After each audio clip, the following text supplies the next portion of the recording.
Fear in the UFC isn't loud.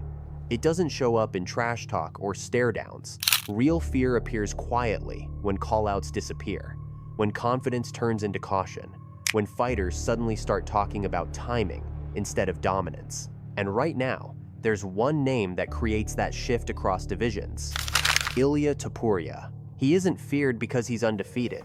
Plenty of fighters start that way. He isn't feared because he holds gold. Belts change hands. He's feared because when he touches you, the fight ends on his terms. Space vanishes, time compresses, and the plan you trained for stops working faster than you can adjust. Against Topuria, fighters don't feel like they're losing, they feel like they're running out of answers. He doesn't rush, he doesn't chase chaos. He walks opponents into consequences they can't escape. That's why professionals react differently to him, not with panic, but with hesitation. This isn't a highlight reel. This is about why elite fighters, men who fight for a living, treat Ilia Topuria like a problem that can't be solved with confidence alone. Fear around Ilia Topuria doesn't begin when the cage door closes. It starts weeks earlier, in training camps and strategy meetings, when fighters realize something unsettling. There is no obvious mistake to target. Most opponents enter fights believing they can force chaos, exploit a weakness, or drag the fight into unfamiliar territory. Against Topuria, that assumption collapses early. What makes him different isn't aggression. Plenty of fighters are aggressive. It's compression. He reduces space without chasing it. He shortens exchanges without rushing them. Fighters don't feel overwhelmed immediately, they feel crowded. Their footwork becomes smaller. Their reactions tighten. And once that happens, every decision takes longer than it should. In elite MMA, that delay is lethal. This is where fear quietly forms. Fighters rely on rhythm more than they admit. Timing, breathing, flow, these are what allow techniques to work under pressure. Topuria disrupts that rhythm without forcing mistakes. He stays balanced, keeps his guard compact, and advances just enough to deny resets. Opponents can still move, still strike, still think, but everything feels heavier than expected. That's not panic, that's erosion. What makes this worse is that early success against him doesn't bring relief. Fighters land shots. They feel contact. And nothing changes. No retreat, no visible damage. The response is immediate and structured. When your offense doesn't alter the situation, doubt creeps in. You start asking whether you need to do more, or whether doing more will get you caught. That hesitation compounds quickly. This is why Topuria's presence alters game plans. Fighters talk about patience, discipline, and minimizing risk, not because they're scared of his power, but because they're aware of his control. Power can be avoided. Control has to be broken, and breaking control requires initiative. Against someone as composed as Topuria, initiative comes with consequences. By the time the fight reaches the middle rounds, or even the middle of the first, many opponents realize the real problem. They aren't being outclassed in one area. They're being denied comfort everywhere. Striking doesn't feel safe. Grappling doesn't feel decisive. Movement doesn't feel freeing. The cage starts to feel smaller, not because of pressure, but because options are disappearing. That's why fear around Ilia Topuria isn't emotional, it's professional. Fighters recognize patterns faster than fans do. And when patterns suggest that even clean execution won't guarantee safety, respect turns into caution.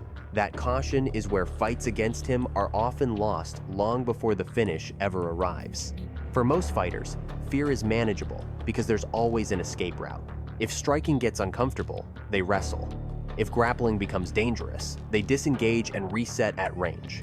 Against Ilia Topuria, those exits don't feel reliable. That's where anxiety begins to replace confidence. Topuria doesn't shut down options explosively. He removes them gradually. His takedown defense isn't built on scrambling or last-second reactions. It's built on anticipation. He reads level changes early, frames before grips settle, and forces opponents to expend energy just to reach positions they never fully secure. Fighters don't feel stuffed, they feel stalled. And stalling is worse than failure because it drains both time and belief. What makes this especially uncomfortable for grapplers is that Topuria doesn't chase dominance on the ground. He isn't looking to prove superiority. He's looking to control posture, breathing, and urgency. When exchanges hit the mat, opponents don't gain momentum, they lose it.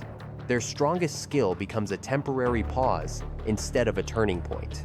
And once they return to their feet, they're slower, more cautious, and less willing to initiate again. Strikers experience a similar problem from the opposite angle. Distance management usually creates safety. Against Topuria, distance becomes conditional. He closes space without lunging, steps just outside counter range, and keeps his base under him at all times. Fighters can't bait him into mistakes because he isn't hunting moments. He's waiting for positioning. That patience forces opponents to lead, and leading against someone so compact carries risk. This is where fear becomes strategic. Fighters start second-guessing transitions. Should they shoot now or wait? Should they exchange or reset? Every hesitation gives Topuria more control. He dictates tempo not by forcing action, but by making inaction costly. The longer the fight goes without a clear breakthrough, the heavier the pressure feels. Importantly, this isn't about dominance in a single discipline. Fighters aren't losing because they're worse boxers or weaker grapplers. They're losing because their usual safety mechanisms stop working together. Topuria's game doesn't create chaos. It creates confinement. And confinement is exhausting. Mentally first, physically second. By the time opponents realize there's no clean way out, no phase to hide, and the fight has already shifted. They're no longer executing a plan. They're managing damage, conserving energy, and hoping for openings that never fully appear. That's when composure breaks. Not dramatically, but quietly. And against someone as precise as Ilia Topuria, quiet breaks are often the most decisive ones. There's a specific moment in fights against Ilia Topuria that most fans miss.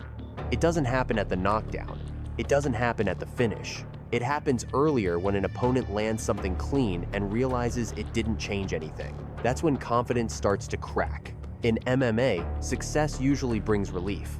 A good connection creates space. A defended exchange buys time. Against Topuria, success feels temporary. Fighters land shots and expect a reaction, retreat, hesitation, reset. Instead, he stays exactly where he is, balanced, calm, unmoved. And when the response comes, it's structured, not emotional. That disconnect is unsettling, because if your best work doesn't shift the fight, what will? This is where doubt enters the equation. Fighters begin adjusting mid-exchange. They throw less freely. They pull punches. They hesitate on follow-ups, not because they're scared of getting hit, but because they're unsure what actually matters. Against most opponents, activity creates control. Against Topuria, activity without positioning creates risk. That forces fighters into a mental recalibration they don't have time for. What makes this moment especially dangerous is that it feels subtle. There's no obvious panic, no wild errors, just a gradual tightening. Breathing becomes deliberate. Movement becomes conservative. Fighters stop expressing themselves and start protecting themselves. That shift isn't visible on scorecards, but it's visible to the opponent standing in front of them. Topuria recognizes it immediately. Once that hesitation appears, he doesn't rush to finish. He increases pressure in small increments. A step closer, a tighter angle, a more compact exchange. Each adjustment forces the opponent to react instead of initiate. Over time, that reactive state becomes exhausting. Fighters aren't thinking about winning anymore. They're thinking about not falling behind further. This is why finishes against him often look sudden.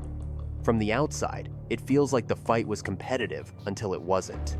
Internally, the break happened minutes earlier. The moment confidence stopped reinforcing action, the outcome narrowed. Topuria doesn't need opponents to make big mistakes. He needs them to stop believing their tools are enough. At the elite level, belief isn't optional. Fighters rely on it to take risks, to commit, to impose themselves. When belief fades, even slightly, performance follows. Against Ilia Topuria, that fade happens quietly, but once it starts, it rarely reverses.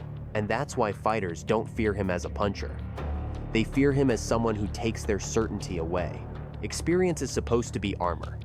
Veterans rely on it to slow fights down, read patterns, and survive moments that would overwhelm younger fighters. Against Ilia Topuria, that armor feels thinner than expected. not because experience is useless, but because his pressure doesn't test memory. It tests adaptation speed. Seasoned fighters are used to drawing from past solutions. They've been hurt before. They've escaped bad positions. They've adjusted under fire. The problem is that Topuria doesn't recreate familiar problems. He presents new versions of them. His timing doesn't mirror classic brawlers. His pressure doesn't resemble traditional wrestlers. He doesn't give veterans patterns they've already solved. He gives them situations that require instant recalibration. This is where experience can become a liability. Veterans often trust their instincts, and instincts are built on recognition. Against Topuria, recognition comes late. By the time a fighter realizes the exchange is slipping out of their control, the window to correct it has already closed. His combinations are compact, his balance constant, his positioning disciplined. There's no dramatic opening to exploit, only small margins that disappear quickly. Another issue is authority. Experienced fighters are used to asserting it early. They take the center, dictate pace, and send a message. Against Topuria, that assertion is quietly challenged. He doesn't rush to reclaim space. He lets opponents step forward, and then he meets them with structure. When veterans feel that resistance, they often double down, trying to impose presence through volume or pressure. That's exactly where mistakes start forming. What makes this especially dangerous is that Topuria doesn't look rushed when things get tense. Veterans are trained to sense panic. They look for it. They exploit it. Against him, they find none. His reactions stay consistent, whether he's winning exchanges or absorbing contact. That emotional flatline is unsettling. It removes one of the key signals experienced fighters rely on to seize momentum. Over time, the fight stops being about tactics and starts being about adjustment under uncertainty.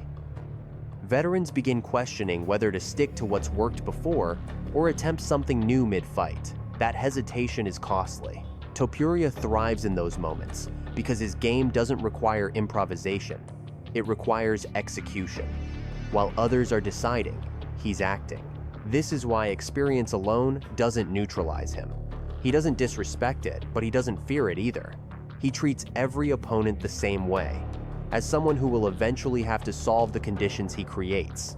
And when even seasoned fighters realize their experience isn't buying them clarity, the psychological edge flips. The fight becomes less about who's seen, more and more about who can adapt faster when certainty disappears. Fear in MMA usually fades. Once a fighter is figured out, patterns emerge, tendencies are studied, weaknesses are targeted. Over time, even the most dangerous fighters become manageable. What makes Ilia Topuria different is that the fear around him isn't tied to mystery, it's tied to consistency. Opponents don't walk into fights with him confused about what he does. They know he's composed. They know he's compact. They know he can finish in multiple phases. And that's exactly the problem. There's no obvious adjustment that suddenly makes the fight easier. Preparing for him doesn't remove the pressure, it confirms how little margin there is. This is why the fear persists across divisions. When fighters move up or down in weight, they usually regain comfort. Speed changes, power shifts, matchups feel different. Against Topuria, those shifts don't bring relief. His game doesn't rely on being the fastest or the strongest. It relies on positioning, timing, and control qualities that translate anywhere. That portability is unsettling. It means there's no version of him that's easier to face. Another reason the fear doesn't fade is because he doesn't depend on momentum. Many dominant fighters look unbeatable during winning streaks, but vulnerability appears once momentum breaks. Topuria doesn't operate that way. He doesn't need emotional highs to perform. His approach is repeatable. That repeatability is what scares professionals. It suggests that even on an off night, the conditions he creates will still exist. This changes how fighters think about risk. Against most opponents, taking chances feels necessary. Against Topuria, taking chances feels irresponsible. Fighters become conservative not because they lack courage, but because they understand the consequences of small mistakes. That conservatism plays directly into his hands. He doesn't need opponents to overextend. He just needs them to hesitate. At a deeper level, Topuria represents a problem for the entire division. He's not just a test of skill, he's a test of composure under inevitability. Fighters can accept losing exchanges. They struggle to accept losing control. And against him, control erodes quietly, round by round, moment by moment. This is why fear around Ilia Topuria isn't dramatic. It doesn't show up in sound bites. It shows up in preparation, in cautious game plans, in careful language, in the absence of reckless confidence. Fighters recognize that beating him requires near-perfect execution without emotional reinforcement. And that realization doesn't disappear with tape, study, or experience. As long as Topuria continues to fight this way, calm, compact, and unforgiving, the fear around him won't fade. Not because he's unbeatable, but because he forces fighters to confront a harder truth. Sometimes, knowing exactly what's coming doesn't make it any easier to stop. Fear in the UFC is often misunderstood. It's not about intimidation or reputation, it's about recognition. Fighters recognize when a problem can't be solved with courage alone, when preparation doesn't guarantee safety, when experience doesn't buy time. Ilia Topuria represents that kind of problem. He doesn't overwhelm opponents with chaos. He removes comfort with structure. He doesn't rush fights to dramatic moments. He compresses them until options disappear. And once that happens, even the most confident fighters are forced to operate inside limits they didn't expect. That's why the fear around him feels different. It isn't loud, it isn't emotional, it's professional. Fighters understand that against Topuria, mistakes don't need to be big to be final. Small hesitations carry real consequences. Clean execution still requires perfect timing, and belief alone isn't enough. As long as the UFC continues to evolve toward efficiency, discipline, and system-based fighting, Ilia Topuria will remain unsettling. Not because he's unbeatable, but because he exposes how fragile certainty really is inside the cage. And in a sport built on confidence, nothing is more dangerous than that.